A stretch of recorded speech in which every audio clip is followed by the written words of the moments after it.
Hi, guys. Welcome back to the Balanced Blonde podcast, Soul on Fire. I'm your host, Jordan Younger, and today I'm so excited about our guest. We are in for a real treat. This was one of my favorite conversations I've had for the podcast in a very long time, and it just felt like I could have talked to him forever. In fact, you'll hear at the end of this episode, he was like, I have to go on to my next meeting, and I could have talked to him for a much longer time, just learning all about the brain and happiness in our minds. So today's guest, if you have not already gathered from the title, is Dr. Daniel Amen.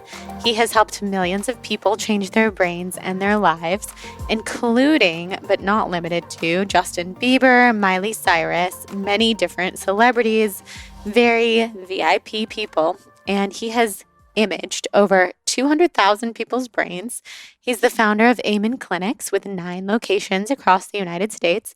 He is a 12-time New York Times bestselling author. He's written over 40 books, and he's the co-host of the Brain Warriors Way podcast, which he does with his wife. He has also produced 15 different national public television specials about the brain. And probably my favorite thing is that he believes that we can end and heal mental illness by creating a revolution in brain health. He also has a huge TikTok following, which we talk about in this episode. He has almost 1 million people following him on TikTok, and he only started his TikTok a few months ago. He has a new book coming out next year, which I'm so excited about, which is all about becoming happier. It's the 7 neuroscience secrets of feeling good based on your brain type. So in this episode, we talk all about the brain, all about healing, and we really just go in so many different directions. We talk about so much stuff, my personal brain, his personal brain, but mostly we just get deep into his philosophy. He's so incredible, and this was really an enjoyable episode. So I'm so excited for you guys to listen. If you feel inspired by the episode and you feel inspired to rate and review the podcast on iTunes, that would mean so much to me. Send me a screenshot to jordan@thebalancedblonde.com if you do. And before we get into this conversation with Dr. Amen, I want to thank our sponsors for today's show, starting with Obey Fitness. You've probably seen me posting about them all over my Instagram because it is my favorite workout right now. And working out for a very long time has been one of my main passions. It's something that we talk a lot about in this episode with Dr. Amen. But my personal philosophy is that working out has to be fun, or else you're not going to be consistent enough with it to get the results that you want and to keep that consistency, of course, which is where we get all of the amazing benefits. So something that has been helping me stay consistent and maintain a balanced routine is this amazing app called Obey Fitness. They are a live and on-demand offering online. They have incredible variety with the most joyful instructors that I am such a fan of. So whatever I'm in the mood for, I can always find something on Obey Fitness that makes my mind and body happy. Right now, I'm craving very low impact classes, of course, because I'm 8 months pregnant, and I'm really into their Pilates, their bar, sculpt, yoga, and meditation. And they also have tons of super effective cardio and strength training options as well. All of the classes range from 10 minutes to an hour, so they can fit into any schedule. And as a mama-to-be, their extensive library of prenatal classes is perfect for me because it takes all of the guesswork out of exercising right now. To see if Obey Fitness is a fit for you and your fitness style, you can use the code BALANCED to get 1 month free at obeyfitness.com. That's OBE fitness.com, code BALANCED to get 1 whole month free. Such an incredible offer. And with that, let's get into this episode with Dr. Daniel Amen.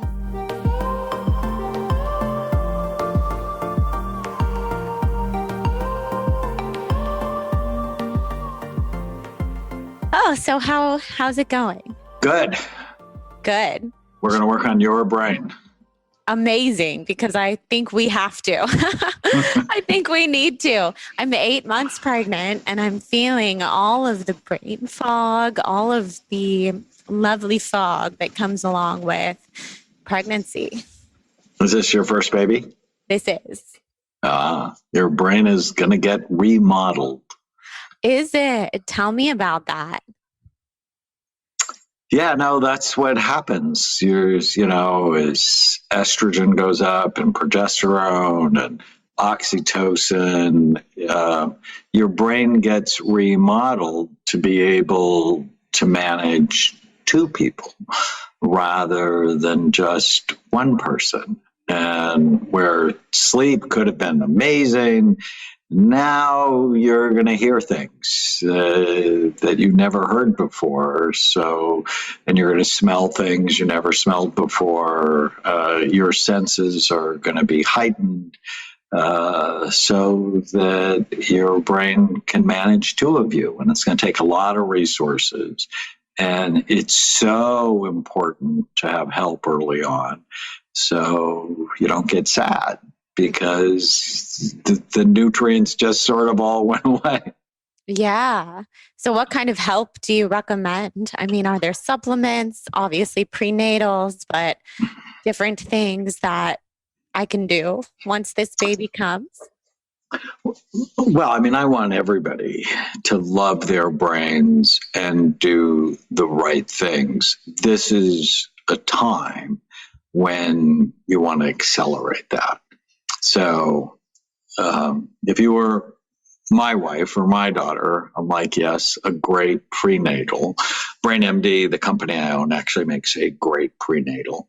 High dose, high quality omega-3 fatty acids, I think are really important. You want to optimize your vitamin D level, take a really great probiotic just to get your body ready. And then you want to eat right. I know a lot of women get cravings for things that may not be awesome for them. Yes. But it's really, it all comes down to this one question. Whatever you do, is this good for your brain or bad for it? Because if you love your brain, the baby's brain's going to be better. And your brain will be better. And every day you're modeling health or you're modeling illness. And so just wrapping your brain around, okay, what are the things that are good for my brain and baby's brain? And what are things that aren't so good? Yeah. That is so true. And that goes for everything, I'm sure, from positive thoughts to food to supplementation, sleep, all of that stuff, which I'm so excited to get into with you and learn about.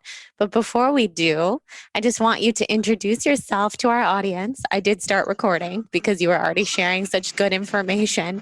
Tell us who you are, how you got started in this field, all that good stuff.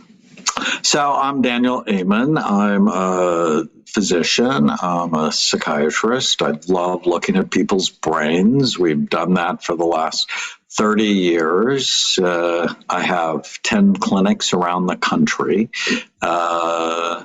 And we see people who have anxiety, depression, ADHD, worried about dementia, OCD, PTSD, temper problems. I mean, anything that's sort of brain and mental health related. We've been doing it a long time, and we think we should actually look at your brain before we go about changing it. And I think the big message of my life is you're not stuck with the brain you have. You can make it better, and I can prove it. We've done cool stuff. We did the big NFL study when the NFL was sort of not telling the truth about traumatic brain injury in football. We've scanned hundreds of veterans, thousands of addicts, over 100 murderers, almost anything interesting we've scanned. And we just love working hard to rehabilitate the brain. Mm-hmm. It's incredible. What have you found in the murderers? I'm so curious. I'm obsessed with psychology of the brain in that way. Is there any kind of common denominator that you found? Lower frontal lobe function, for sure. But, one of the things, we've been looking at the brain for 30 years. And one of the early lessons is all psychiatric illnesses, anxiety, depression, even aggression, are not single or simple disorders. They all have multiple types. So there are impulsive murderers. I get angry at you and shoot you.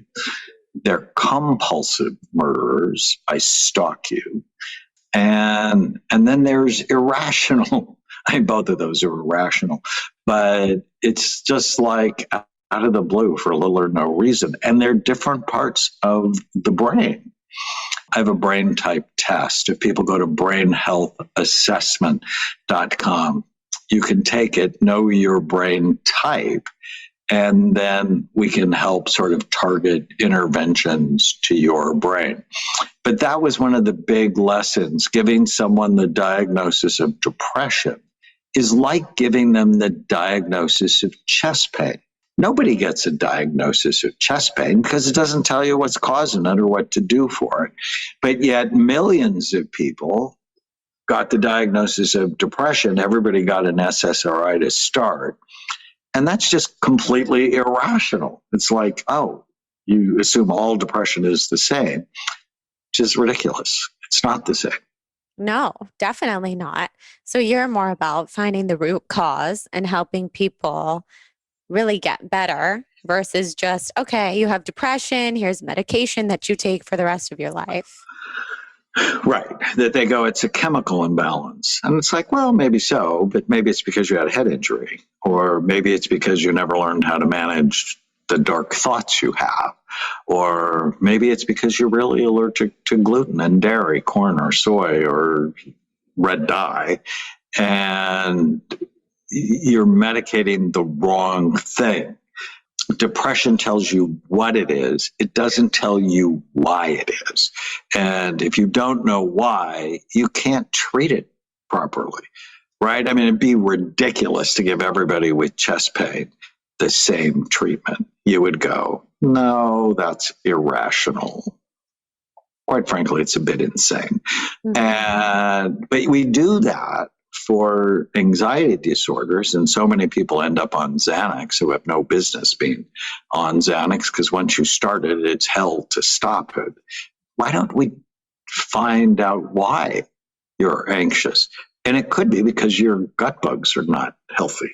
Because if your gut's not right, your brain's not right, and you're more likely to be anxious. Yeah, absolutely.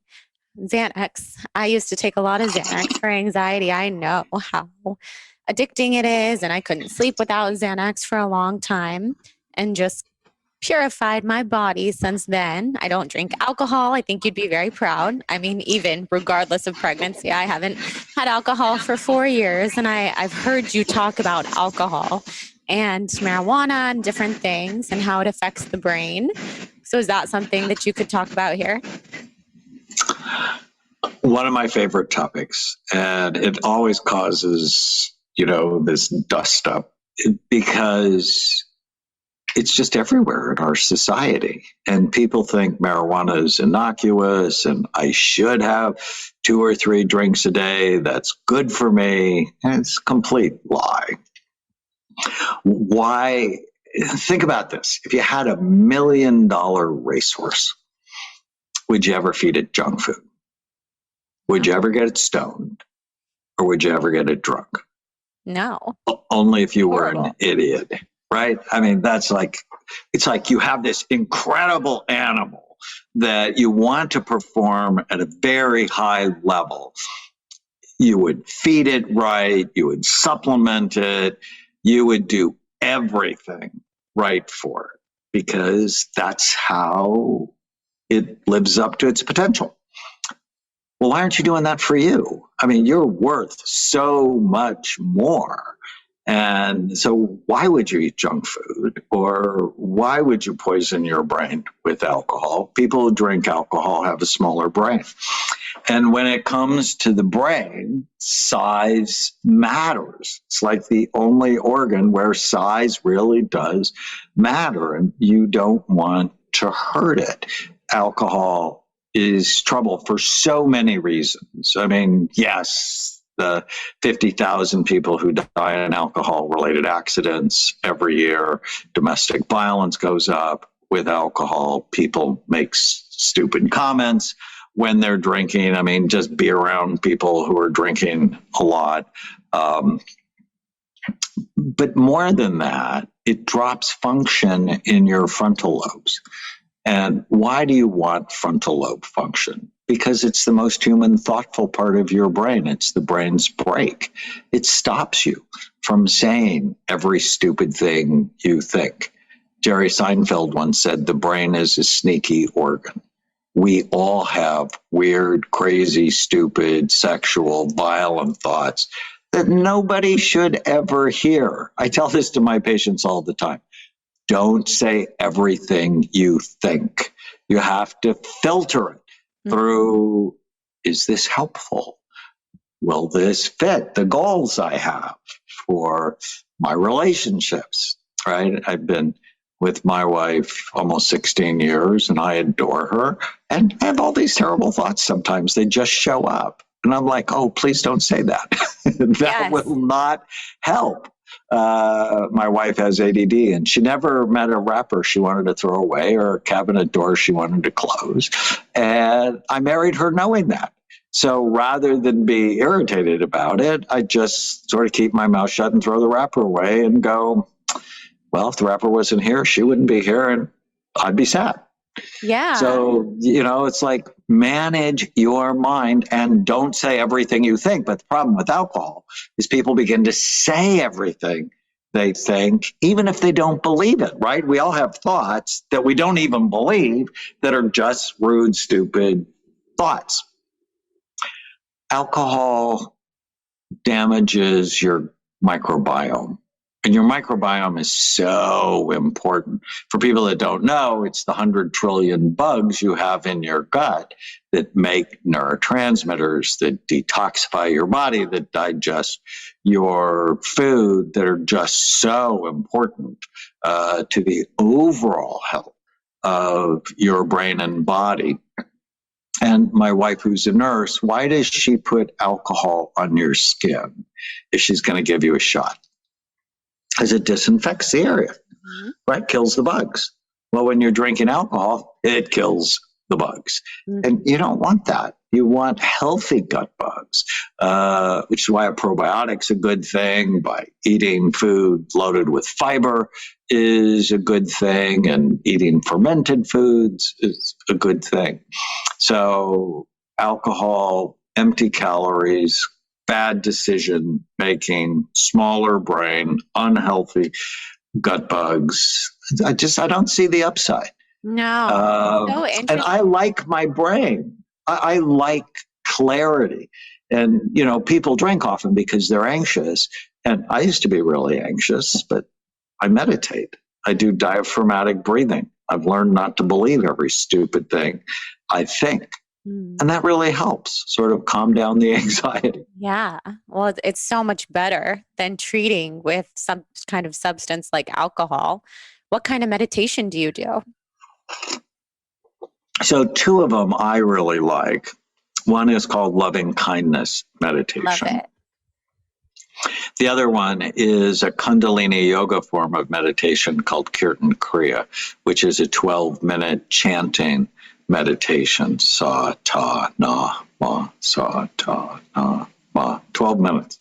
And it has been shown, I published 3 studies on it, increases blood flow to the frontal lobes, calms down your emotional brain. It's all of 12 minutes. It's something I love to do that loves me back. And I'm all about relationships, like with food. I know you talk a lot about food. And it's like, does what you eat love you back?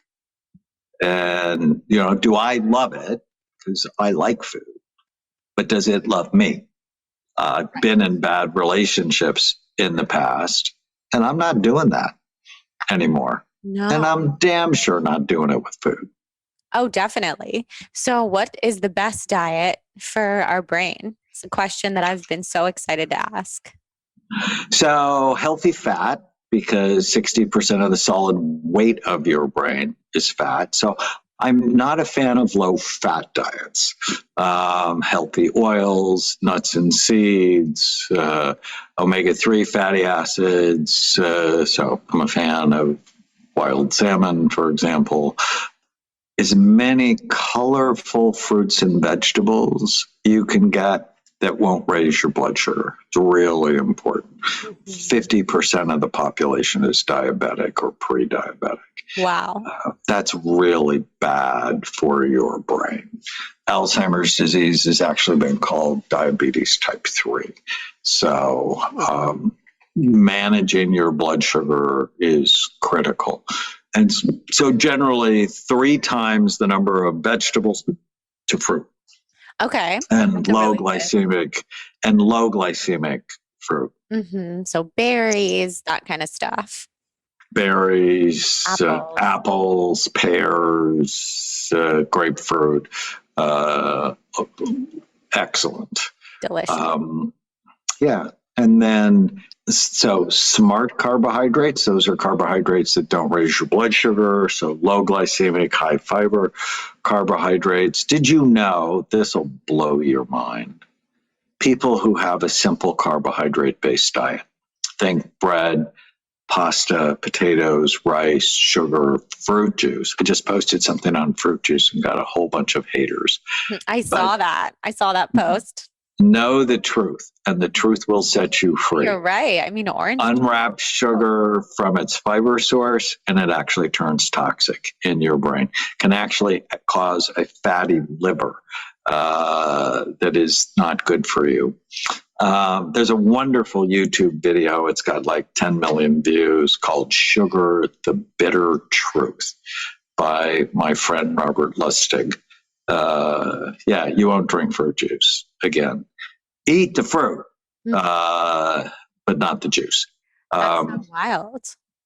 Yeah, and then healthy protein, because your muscles are made up of protein, and you can do it with plant proteins. People don't know that spinach is very high in protein. Broccoli is very high in protein, or sustainably raised meat, if that's what you do.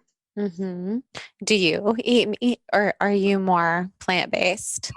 Eat a lot of plants and a little bit of meat. It's because it's hard to get omega-3 fatty acids from plants. It's hard to get enough of EPA and DHA. And DHA makes up about 25% of the nerve cell membranes in your brain. And I do an omega-3 index on myself and on my patients. And people who are eating healthy meat and healthy fish have better omega-3 fatty acid levels. But you have to be careful, because a lot of meat raised in the U.S. is flat out toxic. I know, it's horrible. And whenever you eat something, you're also eating the chemicals they produce. So if you think about it, if you eat an animal that's not been sustainably raised, the animal's angry, the animal's depressed, the animal's isolated and lonely and anxious, well, you're eating those chemicals of anxiety, depression, anger that is going to impact you. Yeah, I think about that. And that's why one of the reasons why I don't eat meat, because I would feel that way. I feel like such a sensitive person. And the last time that I had a burger, a grass-fed burger, I swear I felt the emotions. I did, from the animal. And my husband was, like, how's that possible? I don't believe you. And I just said, look, it's what I feel. So that's why I don't eat it. Well, and there's so many other ways to be healthy. Yes. One of the issues I have with a lot of my vegetarian patients is, okay, how are we going to raise your omega-3 fatty acids? Because they won't take fish oil. And fish oil is probably the most concentrated form of EPA and DHA. But there are algae-based omega-3 products that totally can work. You just have to be thoughtful. And if you're pregnant, your omega-3 level determines the baby's omega-3 level. So just making sure you're purposeful and then doing an omega-3 index test can just be really healthy. It's helpful. It's like, okay, where's my level? You can't change what you don't measure. Yeah, you can't change what you don't know. So is that a blood test? Is that I don't know if I've ever gotten my levels checked. It's a blood test. You can also do it with a finger prick. There's a company called Omega Quant that does an at-home kit. Or, if you go to Quest or LabCorp, you can do an omega-3 index, and they'll tell you how your level is. Okay, I got to do that. I do take fish oil, so I'm plant-based. I'm not 100% strict with it. I've been taking fish oil during the pregnancy. I think it's important. I watched my skin get so much better once I started doing that. And it was just obvious to me that my body was soaking it up. Well, what the women I treat say is their hair is thicker and their nails are stronger and their skin is prettier. So I want them to do it for their brain, but I'm happy if their hair is fuller and their nails are stronger and their skin is prettier. Yeah, I think glowing skin is a sign of health from within. That's what I always tend to notice, because when I was very sick back a couple years ago, I don't know if you know much about my whole history with health, but I was very sick. I had terrible cystic acne, and I felt like it was a reflection of what was happening on the inside, which was Lyme disease, mold toxicity. I was living in a very moldy home, which I obviously didn't know at the time, and then found out that I was suffering from mold and Lyme and co-infections, and my brain, I felt like I couldn't even access my brain. It was a very, very tough time. So the way that I found you was because Justin Bieber and I have the same Lyme doctor. And so when his documentary came out and she was in it and you were in it, I was like taking notes on everything that you were saying. And I know that you helped him a lot. So maybe you could talk about that a little bit here. So the health of your skin is an outside reflection of the health of your brain. So when you were talking about how you're living in this toxic soup and your body's being assaulted by mold and Lyme and so on, I get it. And, I'm a psychiatrist, so why do I care about Lyme or why do I care about mold? Because when I would scan people and I would see their brains just looked awful and they weren't drug addicts, I'm like, why does your brain look so awful? And when Justin came to see me, he had been diagnosed by somebody else with bipolar disorder. And he was a mess. And when I looked at his brain wasn't healthy. I'm like, why is your brain not healthy? And there were all sorts of reasons. And it turned out that Lyme was one of them. Plus, when you're a young superstar, they don't manage your brain. They sort of manage you to make the most cash.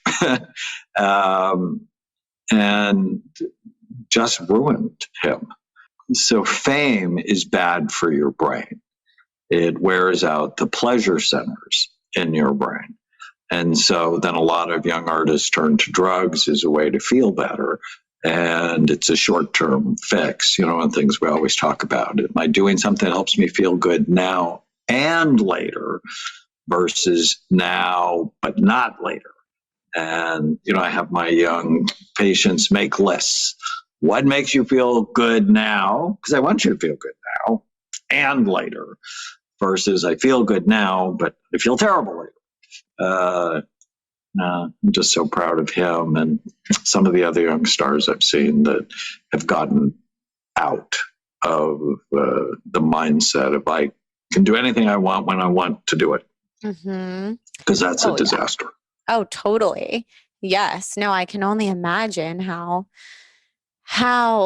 his brain was after the adolescence that he had and the fame and the Lyme disease and everything else. So what was your treatment plan for someone like him? So I don't know if you did hyperbaric oxygen. It's one of the things he did. It was very helpful. So I have his brain 8 months apart and so much better. Pretty excited about that. The right supplements, the right diet. For a period, there was medication, but now there's not. And it basically comes down to this one question: is this good for my brain or bad for it?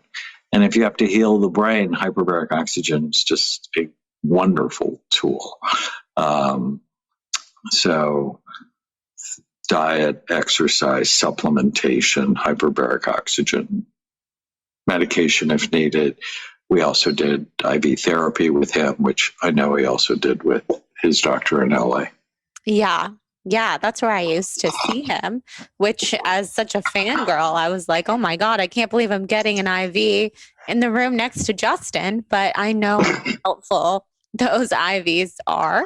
I know he was doing, I think, NAD. I was doing a lot of like Myers cocktails and ketamine. I don't know how you feel about that at the doctor's office.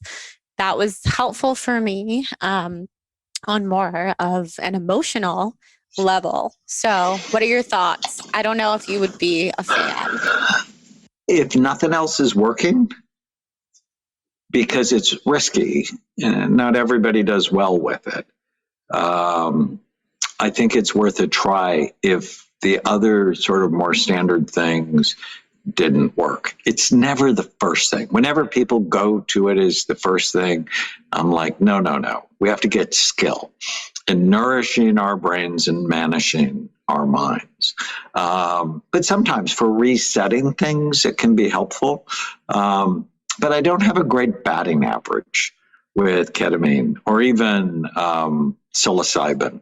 I know that's really popular and everybody's really excited to try happy mushrooms. But for some people, it disrupts them.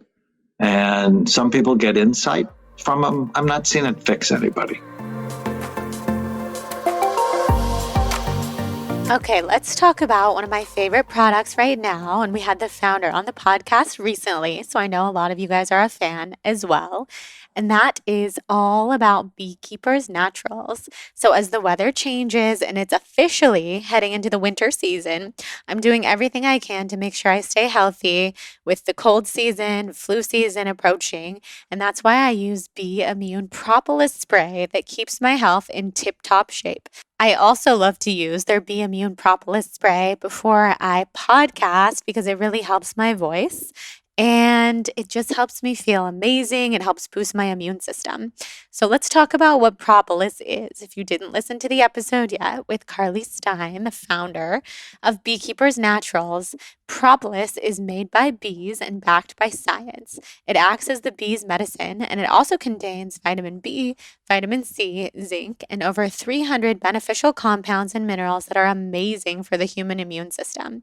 Propolis is the defender of the hive, and bees use it to protect their hive from anything that might harm them, like harmful bacteria, etc. And the amazing thing is, it does the same thing for humans. So, Beekeepers Naturals is certified keto, paleo, gluten-free, and natural. It is all clean ingredients. It's always third-party tested and free of artificial colors, preservatives, fillers, alcohol, gluten, GMOs, pesticides, and refined sugars. They are on a mission to save the bees. Bees are crucial to our planet's health. About 1/3 of our food supply would be lost if the bees disappeared. I really admire what they're doing to take care of the bees by sustainable beekeeping and using pesticide-free products. And if you want to hear all about how propolis has helped Carly's health, and it has also helped mine, then listen to the episode that I did with Carly all about immune propolis and Beekeepers Naturals. So today, Beekeepers Naturals is offering you an exclusive offer. Go to beekeepersnaturals.com/blonde or enter the code blonde to get 20% off your first order. That's beekeepersnaturals.com/blonde or enter the code blonde. Start feeling better every day today. And also that code and link will be in the show notes to make it easy. Now let's head back into this episode with Dr. Amen.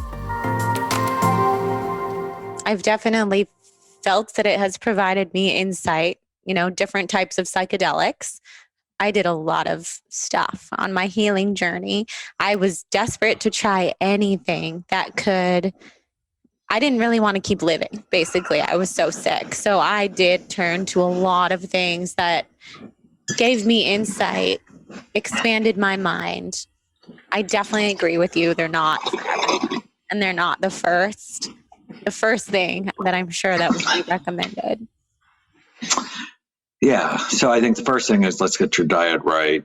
Mm-hmm. Let's nourish your brain with the right supplementation.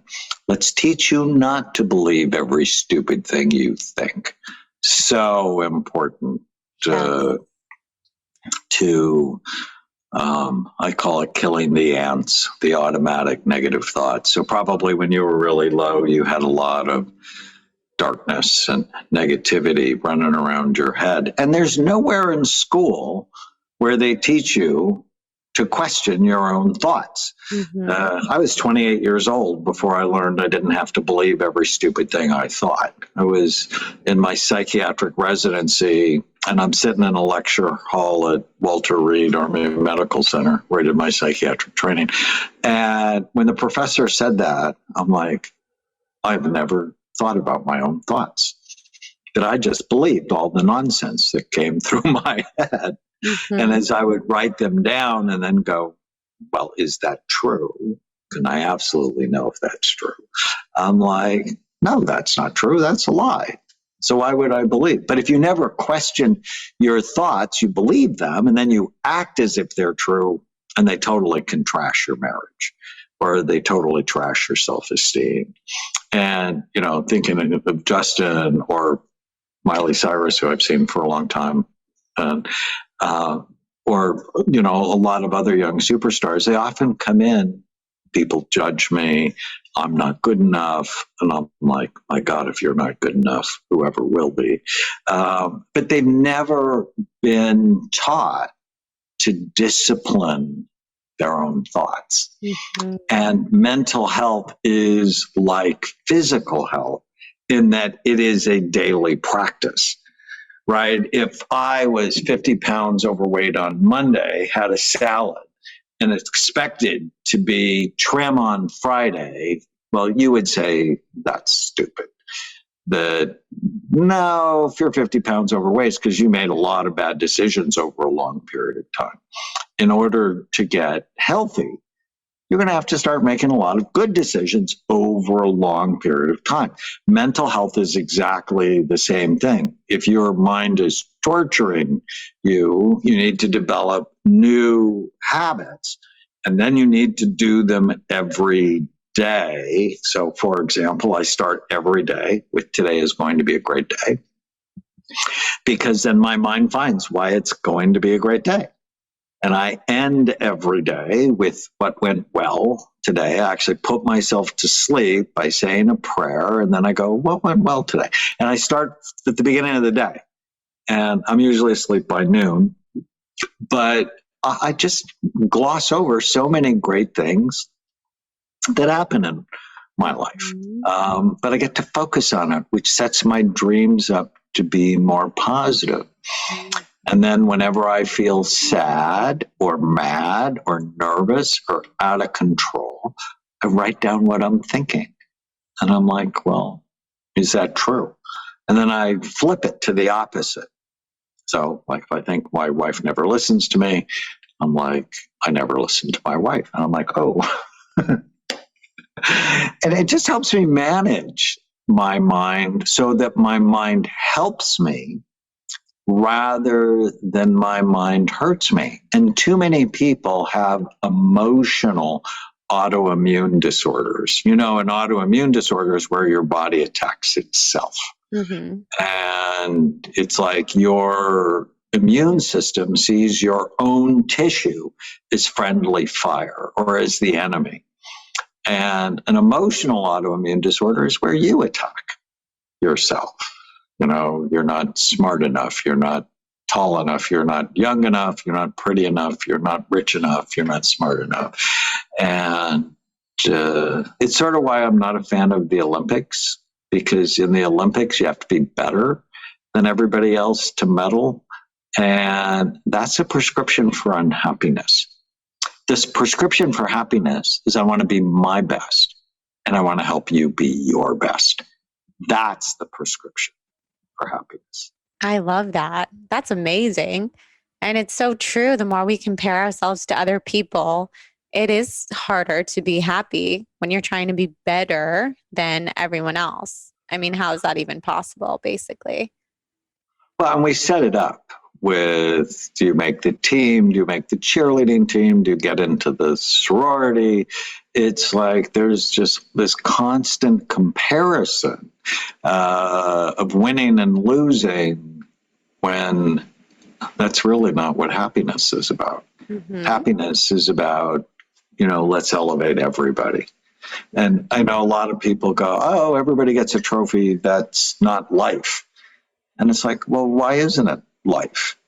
And, I want to be my best and I want to help you be your best. When I was in college, I sort of figured it out.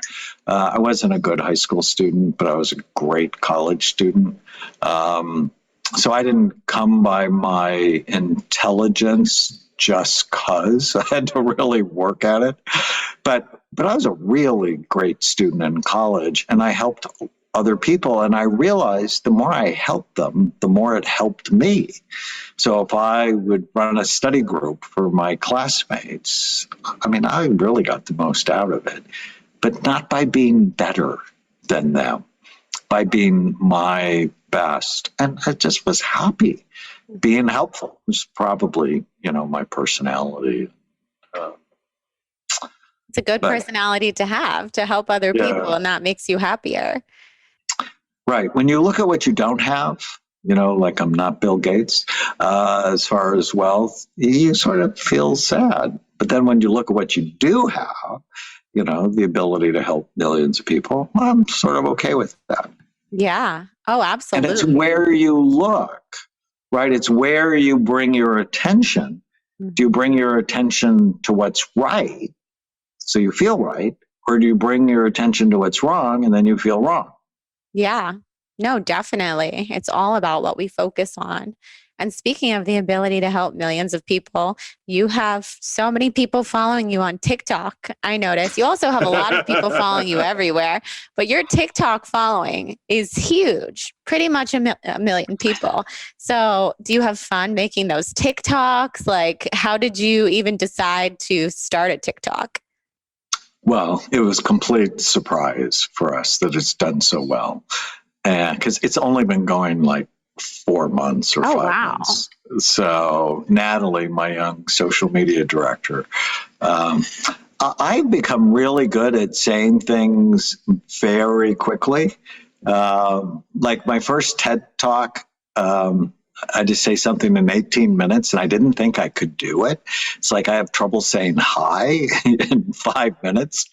But then when I realized people are paying attention to shorter and shorter pieces of content, I'm like, I have a lot of really important things to say and I can say them succinctly. Mm-hmm. Like with a better brain always comes a better life, or alcohol, smaller brain, which brain do you want? Or marijuana. I get to show them the pictures and people sort of get it.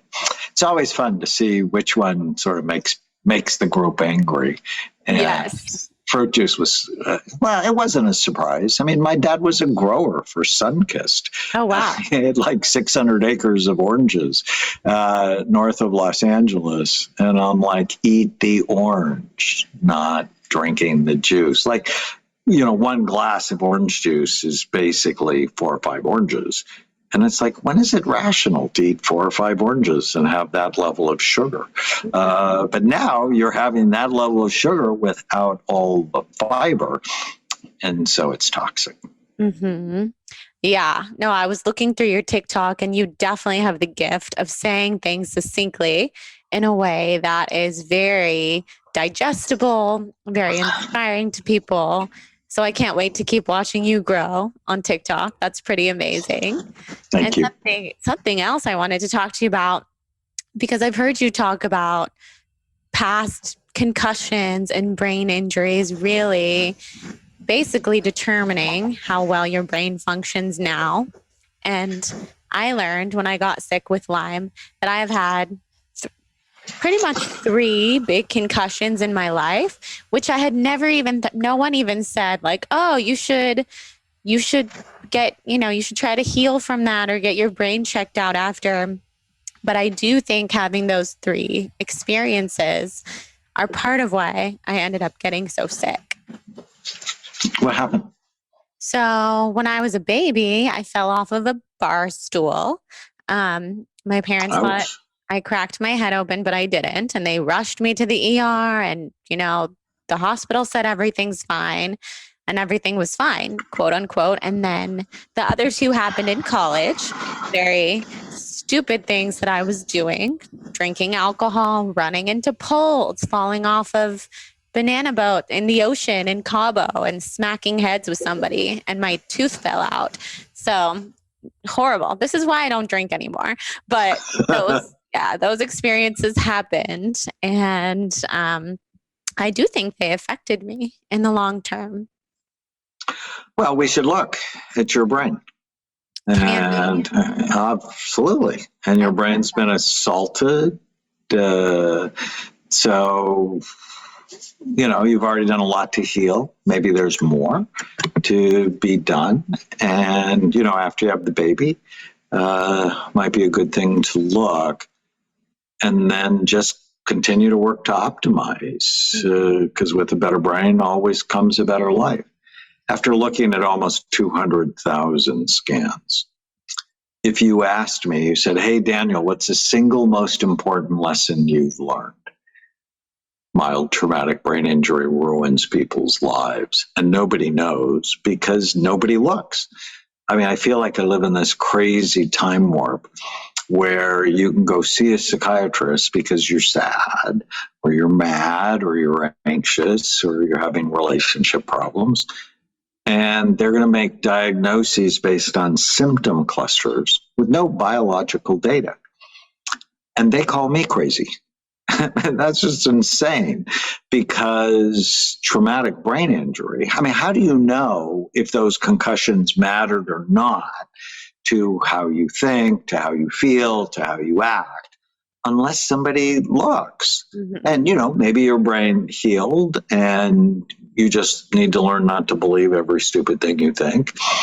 Or maybe there's low function in the front part of your brain that we can heal. And therefore, you just make better decisions overall, which equal a happier life. Yeah, I would love to get that checked out.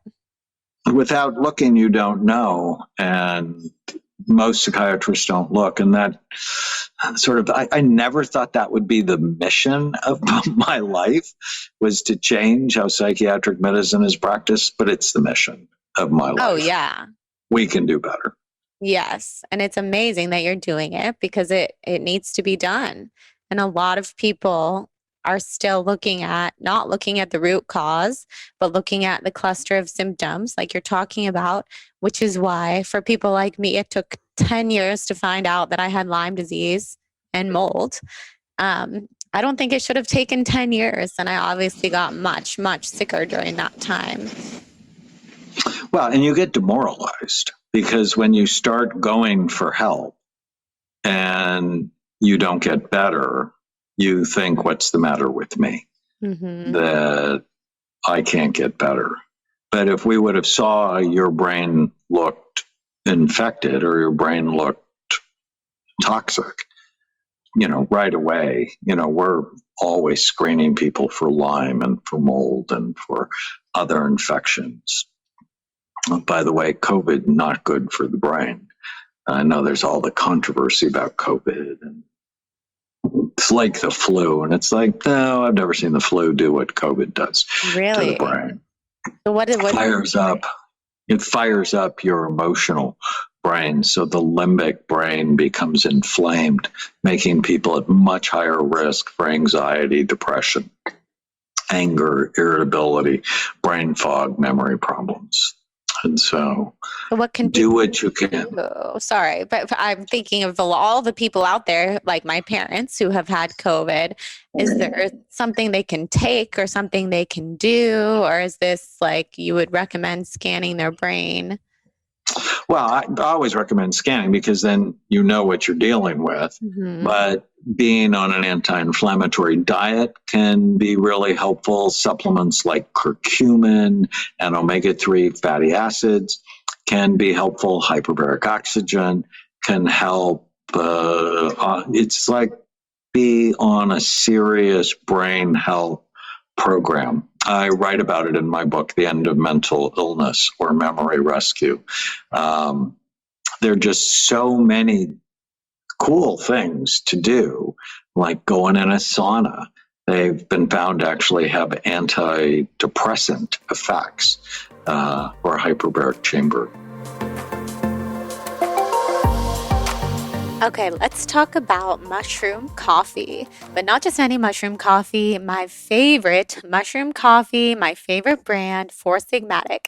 They are a wellness company that are well known for their delicious mushroom coffee, but they also have so many other incredible products now, including skincare, adaptogens, and so much more. And we had the founder, Taro, on the podcast to discuss Sigmatic back in the day, so you're probably familiar with it. Sigmatic's mushroom coffee is real, organic, fair trade, single origin, and filled with adaptogenic mushrooms for productivity, immune support, and more. I've been starting my day with Sigmatic's ground coffee for as long as I can remember because it doesn't give me the jitters. It doesn't give me that adrenal crash that typical coffee does, and it really helps me focus so I can get stuff done. It's amazing, and I feel so much more productive on the days that I drink my Sigmatic. All Sigmatic products are organic, vegan, and gluten-free. Plus, every batch is third-party lab tested to ensure its purity and safety, so you know you're getting the highest quality coffee and mushrooms possible. Now, you're probably thinking, does this coffee taste like mushrooms? I can guarantee you it tastes just like the coffee that you know and love.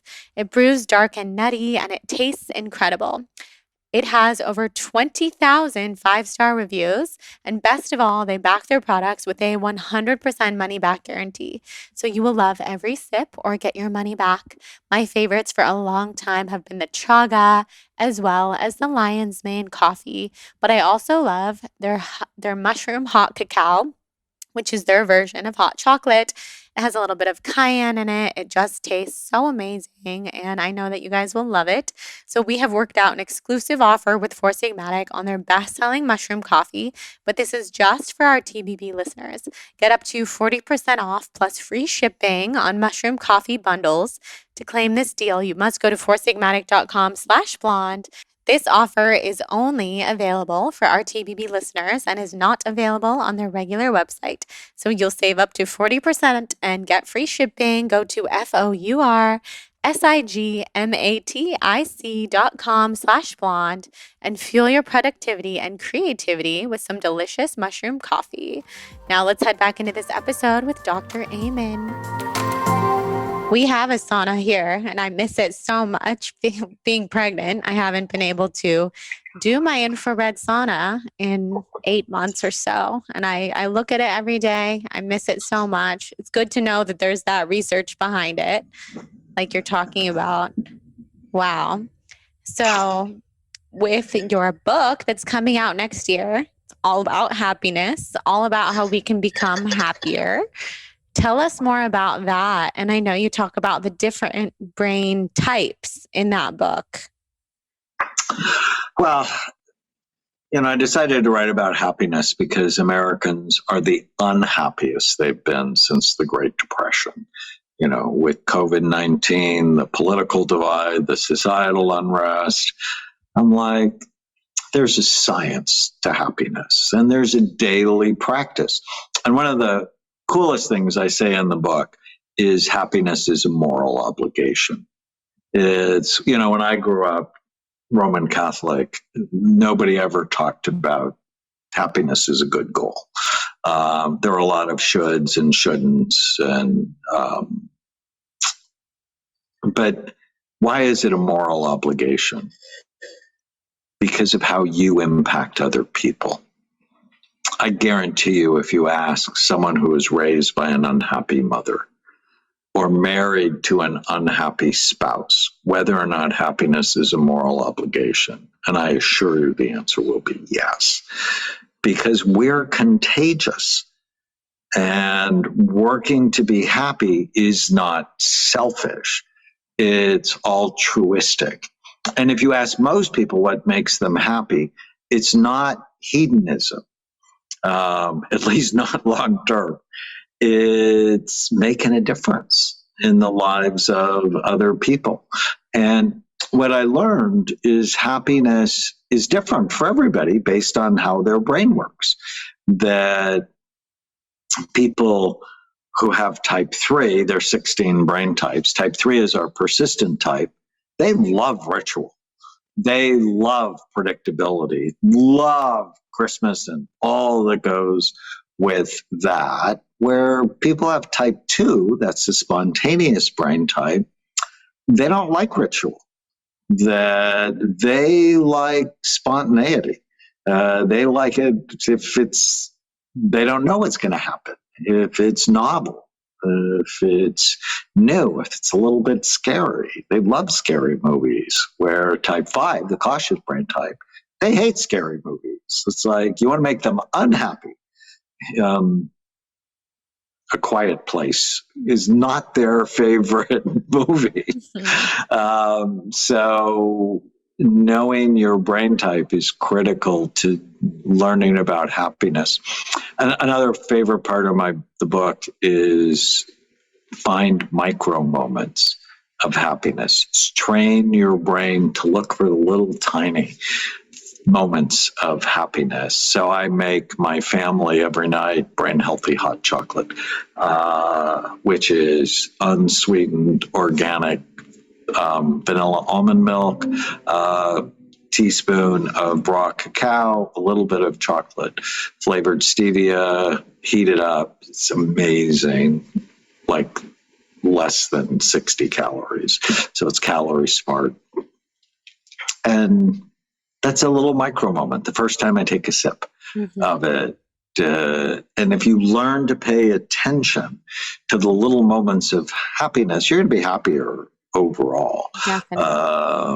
Because, the big moments are, often rare, and enjoy them, write them down on my phone. I have sort of a cool event note where sort of all the cool things I've done and people I've gotten to help.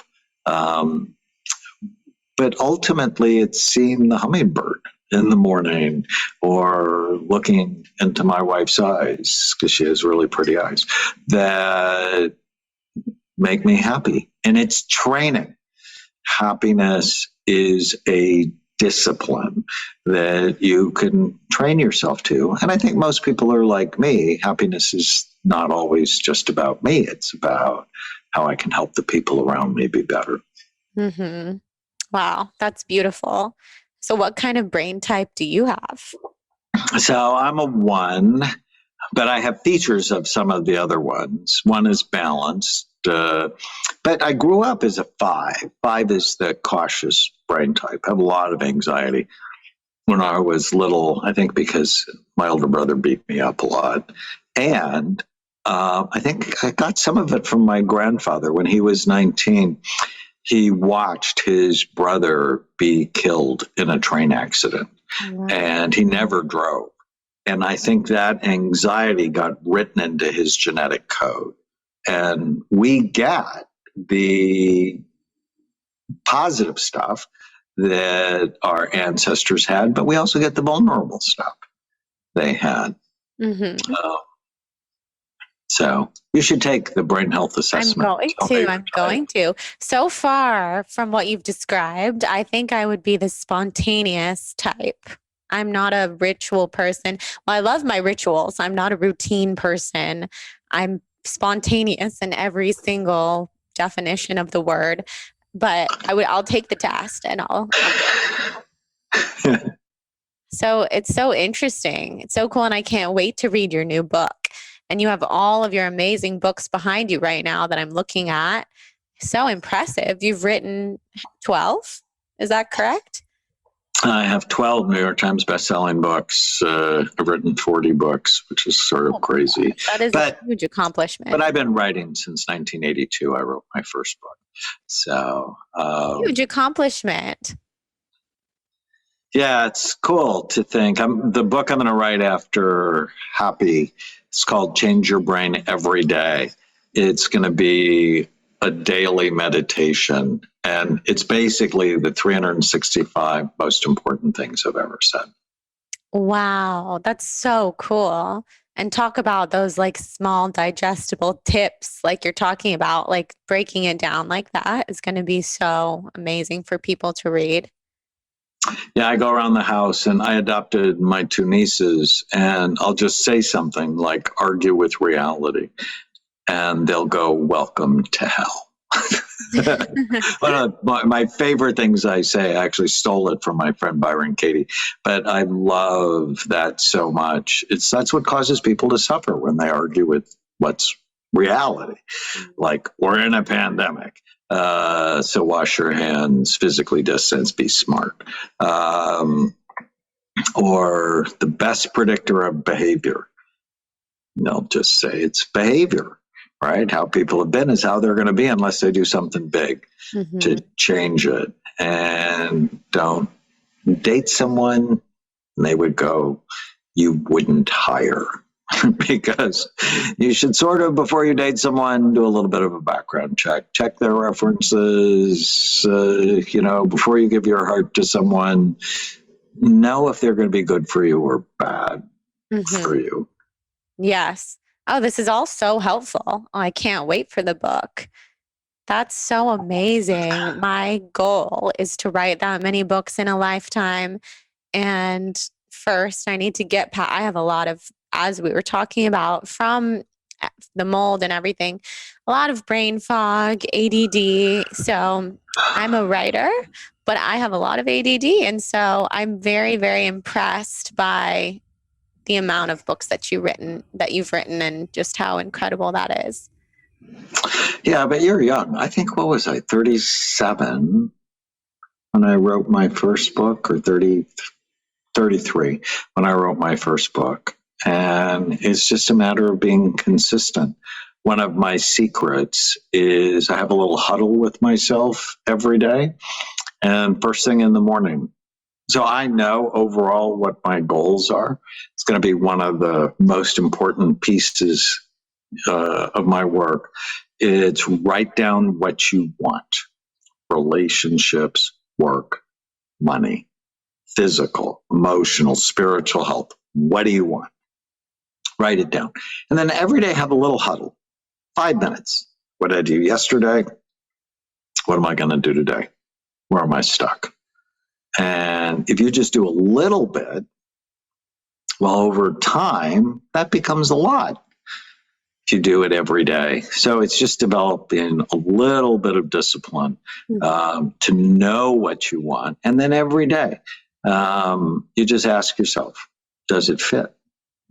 Is what I'm doing today, does that fit the goals I have for my life? And if you just do a little bit, it turns into something very special over time. And this is why you don't drink. This is why you shouldn't be smoking pot, because you can't do great things with a clouded mind. So true. Wow. That's very, very helpful and very inspiring. I love it. So I want to ask you some of the rapid fire questions that I ask everyone who comes on the show before we go. First, do you know your sun, rising, and moon signs in astrology? Well, I'm a Cancer, but that's all I know. And I just got my aura done, which is funny. Ooh. Because I was in Sedona. and I love Sedona. It was so beautiful. I described it as like going to all the greatest cathedrals in Europe, but they're all outside, made by God. And Yes. it was spectacular. Beautiful. And so I have a white aura with a little bit of a lavender tint. And as she described it, it sort of fit me. But I see that. I definitely see that. I know that the white aura is the color of the universe. And also the purple is the crown chakra, the wisdom chakra. That's so much of what you do is the brain, it's wisdom. That's so cool. So you're a Cancer. When's your birthday? July 19th. Oh, nice. Okay. I have a lot of Cancers in my life. I love Cancers. Amazing people. You guys are sensitive and wonderful water signs. Thank you. Yes. I never met a person born in July I actually didn't like. Yeah. Same. I struggle with Tauruses. My dad was a Taurus and my first wife was a Taurus. Mm-hmm. Yeah, well, they're probably not so compatible then with Cancers. And Tauruses can be very stubborn. That's it. Oh, you know. Bang your head against the wall. Yeah. I'm a Libra. Libras and Cancers go hand in hand from my experience. My mom's a Cancer, my cat, my brother, so many of my friends. My husband was born in July, but he's a Leo. So he's right after you. Awesome. Yes. Are you a night person or a morning person? I'm sort of good, both. Nice. I'm up at about 6:30, can work, and yeah, I've just been blessed. My mom she's like the Energizer Bunny, even at 90, and I inherited her energy. So amazing. Coffee or tea? More tea. This is actually tea. I am not a fan of caffeine because, again, it's sort of artificial energy. So I think a little bit. TikTok. I've seen your TikTok about it, and I'm a caffeine lover, but I fully trust you, and I feel that you're right. What's your dream vacation? Going with my wife to a national park like Yosemite. Beautiful. Or somewhere where there's a beach. I lived in Hawaii for 2 years and cried when I left. Oh, which island? Oahu. That's incredible. That's what I want to do. Hawaii is the best. Why did you leave? Well, I was in the Army at the time and my training has finished. And then they sent me to another place with sand, but it was Fort Irwin in the middle of the Mojave Desert. So not quite as cool. So different. And who are your mentors? That's an interesting question because it's so important to have them. And given I have done a lot of this trailblazing on my own, I've not had as many great mentors as I would have wanted to. So hard for me to answer that question. Yeah, that makes sense. You really are trailblazing in your field in so many ways. I get it. Who's your inspiration? Different question. I dedicated my book, The End of Mental Illness, to my two nieces, Amelie and Alize. They're 11 and 16. They have a family history of multiple suicides, schizophrenia, depression, bipolar disorder.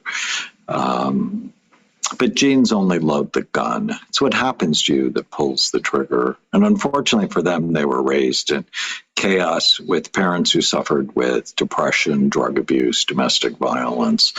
And they got taken by Child Protective Service 5 years ago. And I actually didn't know them. They're my wife's half-sister's children.